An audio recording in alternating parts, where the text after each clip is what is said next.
Okay, let's go.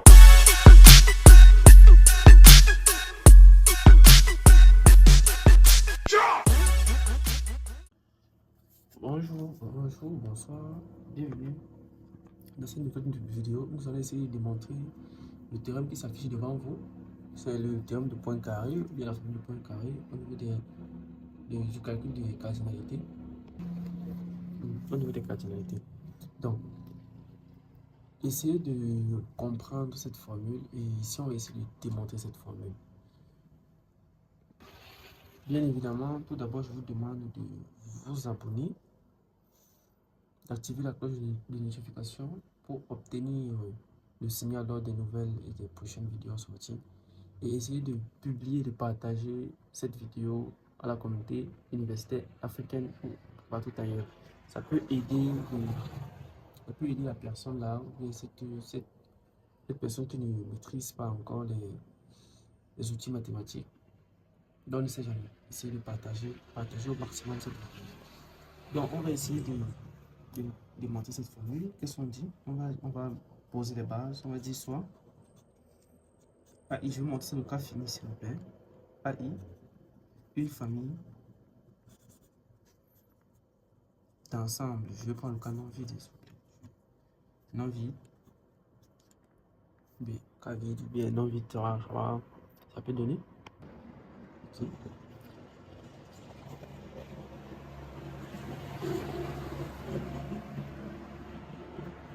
Et I appartenant à un intervalle entier A.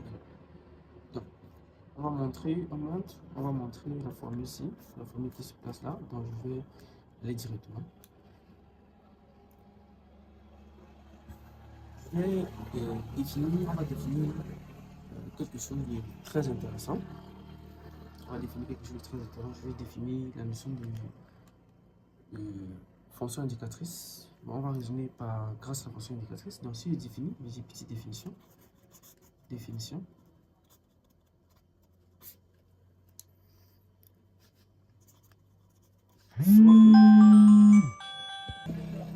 Soit U, un ensemble, et A, pris dans U comme ça. Donc, on appelle fonction indicatrice. Donc, je vais définir fonction indicatrice. Fonction indicatrice. Notez 1. Fonction indicatrice de A, s'il vous plaît. De A. Notez A. Et définie comme suite. Voilà.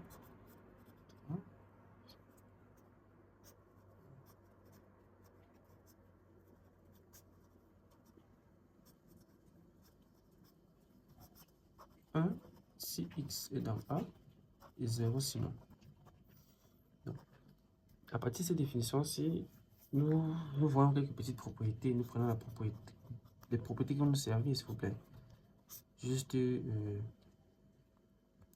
à démontrer ça. Quelles sont les propriétés que je vais donc utiliser? On va pas les démontrer ici. On va dire soit, excusez-moi pour rouge, on va dire soit A et B, deux ensemble. Je vais prendre non vide. Non vide. On a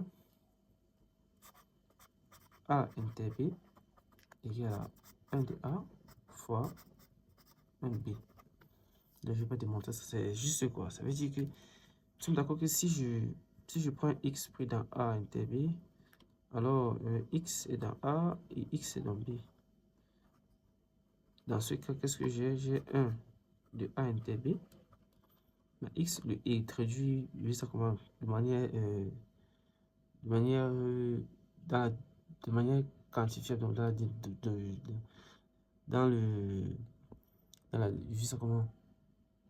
l'aspect de nombrabilité, je peux prendre le x, le i par une fois. Donc ça permet de dire quoi? Soit ici comme ça, et ici comme ça. ça fait 1 fois 1. Puisque c'est dans les deux, ça fait 1. Il y a un truc comme ça. Donc, je ne vais pas entrer dans les détails. Donc, maintenant, le deuxième truc, c'est comment se comporte cette fonction caractéristique lorsque je regarde un peu le complémentaire. Donc, je vais dire pour A, un ensemble, dans les toujours, qu'est-ce qu'on a? De A bar, qui est le complémentaire ici, égale à 1 moins. Voilà. Donc, voici les deux éléments que je vais essayer d'utiliser pour démontrer la formule, le théorème d'écrire là. Donc, on va toujours reprendre notre famille, comme d'habitude, notre famille d'ensemble. Si on reprend notre famille d'ensemble AI qui seront pris dans X, je vais donc dire quoi? Je vais prendre, je vais encore ajouter une petite propriété. Je vais regarder la cardinalité en fonction de cet élément-ci. Quand je définis comme ça, je me dis par exemple, si je dis A égale à, je dirais 1, 2, 3. Donc, vous voyez bien que cardinal, c'est 3 éléments. Maintenant, comment je vais dire? Je vais définir comment? Soit X pris dans A. Dans E, pardon, parce que A est pris dans A, A est pris dans E. Donc A, c'est une partie de E. Donc, je vais donc dire quoi? Je vais définir comme ça. Regardez bien. À chaque fois que je vais venir regarder X, bon, je vais prendre peut-être E. Pour E égale à, je dirais, 1, 2, 3, jusqu'à 10. À chaque fois que je vais venir prendre E, je vais compter E. Je vais X dans E, je vais compter si E est dans, si X est dans A. Regardez, on va essayer rapidement. Je vais faire parcourir X dans A, j'ai dit. Cardinalité de A, je peux définir cardinalité de la somme des X qui parcourent E,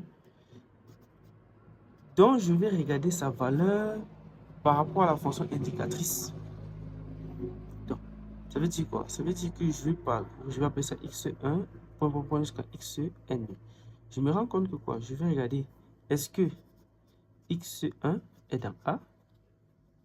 Est-ce que X2 est dans A? Jusqu'à est-ce que Xn est dans A? Donc, ainsi de suite. Donc, par exemple, si je prends 1, je vais regarder si la cardinalité, je vais regarder pour 1, pour 2 et pour 3. X1, ça va valoir combien ici? 1. Est-ce que X2, ça sous-entend ça, ça va valoir aussi 1. X3, ça sous-entend ça, ça va valoir aussi 1. X4, ça va valoir 0. Jusqu'à Xn, ça va valoir 0. Partout ici, ce sont des 0. Je me rends compte que ça va donner 3. Comme ce que j'ai trouvé ici. Donc, je vais donc dire, bon, c'est pas on peut démontrer ça par récurrence. Je vais donc accepter ici. On accepte.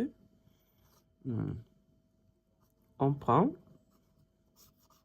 cardinalité de A égale à quoi? C'est ceci que je vais prendre comme formule. Donc, pour regarder pour la quantité de A, je vais parcourir le X que je vais voir, les X dans E, que je vais regarder s'il appartient à A par rapport à la fonction indicatrice. Donc, quand ces éléments se sont bien fixés, je vais maintenant vouloir venir démontrer la formule de point carré. Voilà. Donc, pour démontrer maintenant la formule de point carré, qu'est-ce que je vais faire? Je prends toujours ma famille d'éléments. Hein. Je vais dire, on avait déjà fixé la famille d'éléments. Qu'est-ce que je vais regarder? Je vais regarder l'union. On me dit, qu'est-ce que la...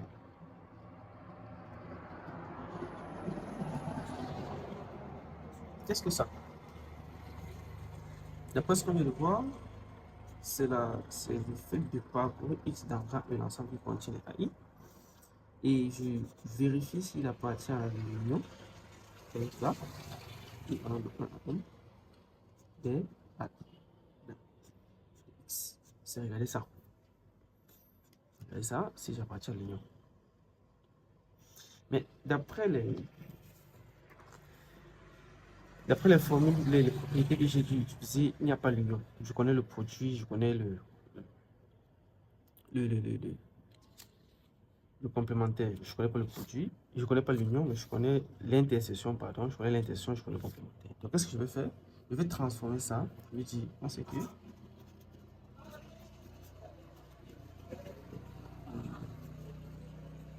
pour tout B inclus dans E, on va ici on a ça. J'ai ceci, égal à B. Donc, je vais faire ça avec ça. C'est donc quoi?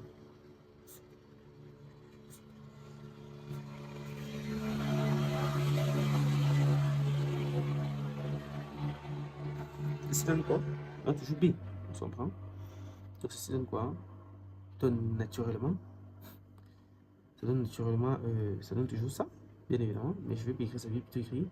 Ça va me donner ceci, comme ceci. Ok, donc nous sommes là. Qu'est-ce qu'on va maintenant essayer de voir? On va essayer de regarder ça. Non, maintenant ça fait le quasiment ici. C'est égal à quoi? Des x, ce sont des x pour la courant E.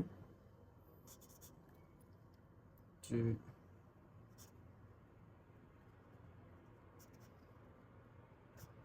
Comme ceci. On va maintenant essayer de venir transformer ça comme ça. Puisqu'on sait que ça est en fait égal à toujours ça. Hein. Ici, qu'est-ce que je dis? C'est toujours égal à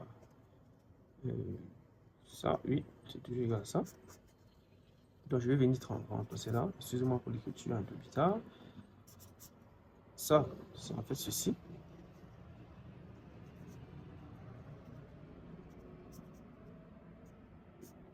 Ça, on sait faire.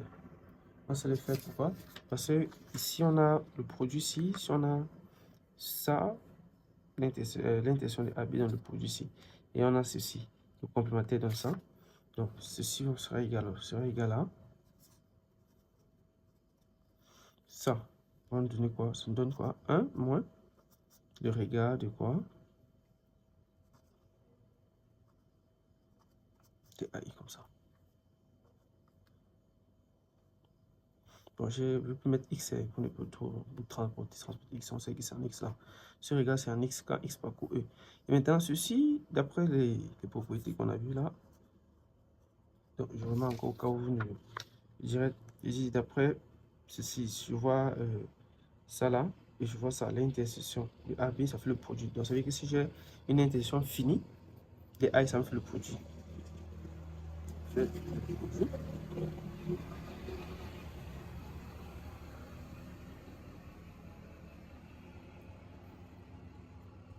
On fait le produit de qui?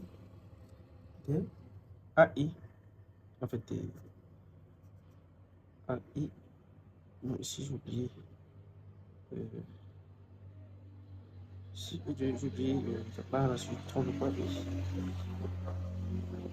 J'ai oublié la part là. Je ne me trompe pas. Oui, j'ai oublié la part. C'est l'intention, ça fait, j'ai oublié cette part là. Maintenant, ceci, bien évidemment, je suis en train de regarder un x, donc faut pas oublier quand x parcourt.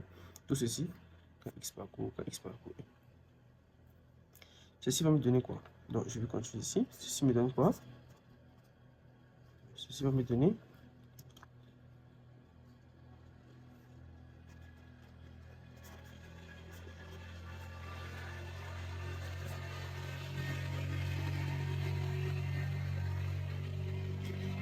ce produit-ci, c'est le produit. Bon, je réécris d'abord. I allant de N, de AI par comme ça. Or, d'après les AI, comme j'ai ce produit-ci et un AI en complémentaire de AI, que je vais encore utiliser.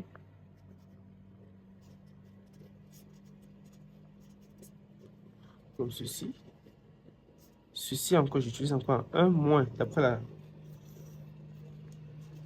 Un moins le regard en AI, comme ceci. Je vais rappeler, hein. Mais la carte, je peux rappeler ici, ça ne me dérange pas. Car j'ai ceci. A par A. Quand je fais ça. Désolé pour le bruit, je suis à l'intérieur. Désolé pour le bruit. Donc, ça fait ceci. C'est ça que ça donne ça. Bon, désolé, j'ai été un peu brutalement interrompu par la reine mère de la maison. Donc, je vais essayer de continuer. J'étais en train de dire que ici maintenant, nous avons ce produit-ci. Ce produit-ci qu'il faut bien comprendre. Je vais essayer de regarder ça. Comment ça se comporte. Si par exemple, n égale à 2. Donc, on va démontrer par récurrence. Mais pour ne pas rendre la vidéo trop longue, je vais regarder le produit ici à part dans une autre vidéo. Si n égale à 2, j'ai le produit de i allant de 1. Comme ça. Ça me donne naturellement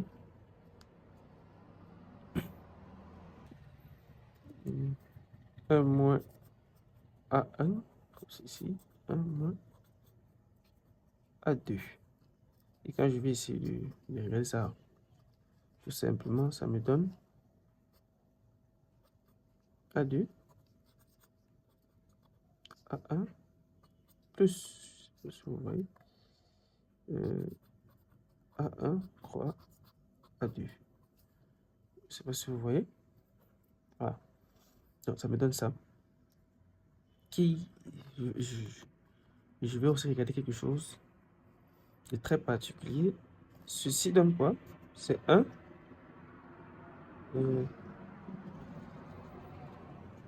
1 moins. Si je prends 1 moins, je peux mettre moins comme ça. Le moins c'est varie. Ça me fait plus moins 1. Ça c'était un 1 là. Non, je ne vais pas regarder ça comme ça. Je peux écrire, voilà. Si je vois, je peux donner ça sous cette forme-ci. Si je ne dis pas de bêtises, c'est 2, ça fait 2. Moins 1, K plus 1 dans la mesure où ça va vraiment. Ça fait 3, dans la mesure où ça. Et ici, j'ai... bon, naturellement, A1 fois. Naturellement, A1 fois A2 donne l'intersection. Hein. Ça donne 1 de l'intersection.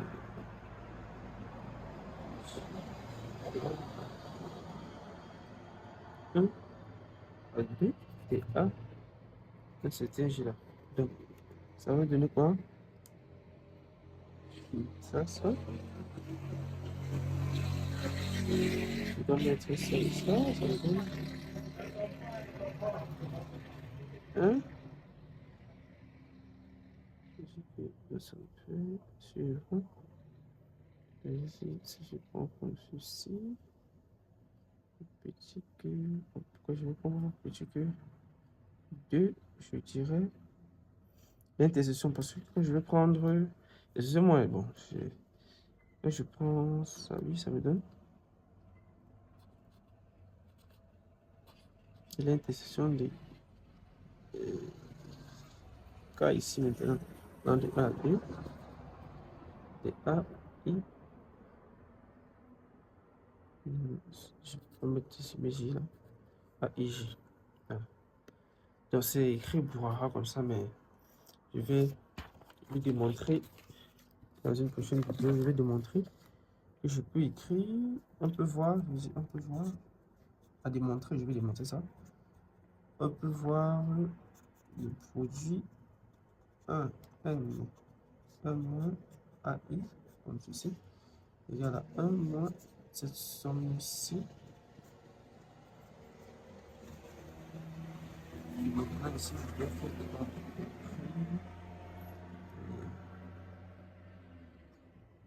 les différents I jusqu'à petit N entre comme ceci. Ça, bon, ça c'est naturel de voir ça. Et c'est de A, K. Oui, naturel de voir ça. De A, I, J, comme ceci. Naturel de voir ça comme ça. Donc, il y a ça. Voilà, quand ici, quand j'ai ça, je peux donc dire, on va dire ainsi. Voilà, c'est fondé. Ainsi, j'avais ceci. À partir de là, c'est bien fondé. C'était la somme de x par rapport à 1 de 1 moins ce produit-ci. Je vais démontrer ça, excusez-moi, à démontrer par exemple.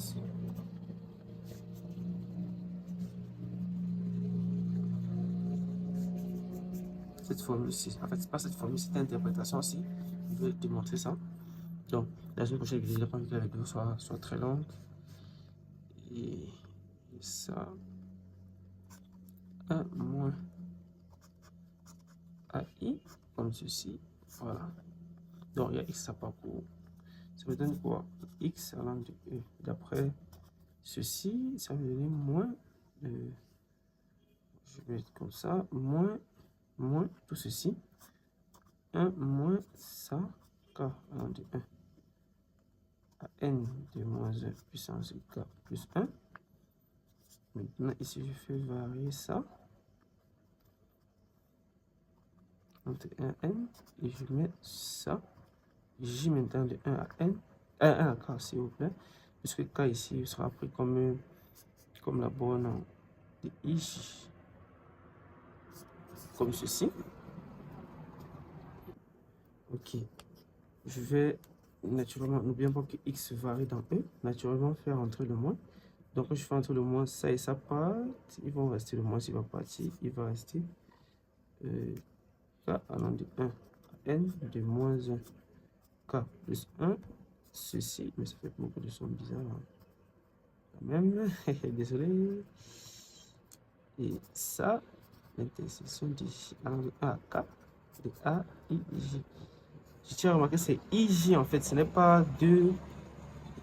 C'est pas deux compteurs, c'est le compteur IJ en fait, ce compteur IJ. Maintenant, le compteur IJ qui est indexé par J qui varie ici, et J qui lui varie ici.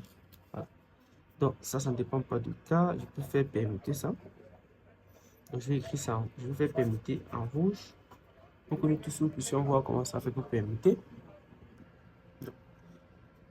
On puisse bien voir comment ça fait pour permuter. J'ai ça. Celui-ci, c'est ça qui permute. Ça va permuter jusqu'ici. Donc, ça là, il est là. K plus 1. Il va permuter. Il va laisser ça. 1. I1. Il va laisser ça. Et c'est ici qu'il va venir se placer. Ici, je le mets là en rouge. De 1 de l'intersection de J. Alors, de 1 à K. De A, I, J. Voilà. Donc, lorsqu'on a ça, qu'est-ce que j'ai ici? J'ai ici quoi? Or, qu'est-ce que j'ai ici? Je me trompe. Si on se trompe pas, je fais comment? Je fais varier X dans E. Et c'est en X, donc tout ça c'est en X. Donc il y a X là. Donc je peux m'écrire là en X. Tout ça c'est en X. Donc je fais varier X dans E. Et je regarde ça.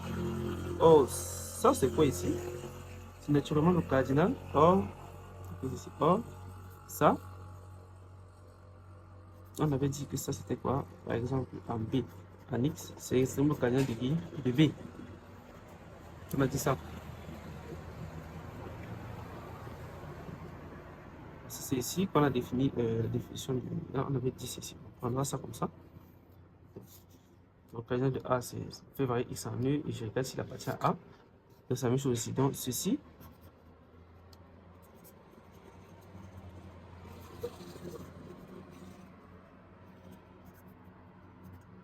C'est en fait le cardinal de l'intersection de J allant de 1 à K de A, I, J. Comme ça. Donc qu'est-ce que j'ai? J'ai l'union 1 N de AI égale la somme des K allant de 1 à N de moins 1 puissance K plus 1. Tant je fais varier ça ici.